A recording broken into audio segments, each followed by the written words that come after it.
আবার যাতে এই রকমই কোনো একটা সমুদ্র সৈকতে আমি যেতে পারি।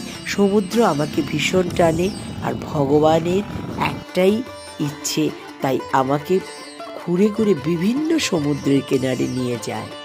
কত সুন্দর ওদের সাজানোটা দেখুন।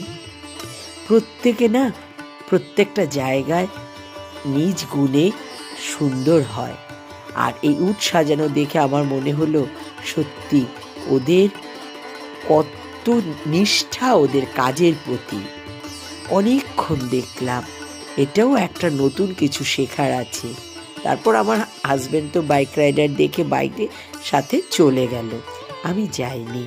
আমি শুধু তাকিয়েছিলাম যে সমুদ্র সৈকতে দাঁড়িয়ে আছি, সেখানে একটাও লোক নেই। তখন কিন্তু বাজে বেলা 10টা। এই যে দেখুন কত সুন্দর, কত বড় বড় কড়িগুলি না দেখে আমার সত্যি ভালো লেগেছে। আজ এই মাধবপুর সমুদ্র সৈকতে আমি হারিয়ে যেতে চেয়েছিলাম, কিন্তু ফিরে তো আসতে হবে, কারণ যেতে হবে অনেক দূর। আমাদের এখন গন্তব্যস্থল হচ্ছে দ্বারকাধীশ। হ্যাঁ, দ্বারকাতে যাচ্ছি। আর যেতে মাঝখানে পথের মধ্যে পড়ল এই মাধব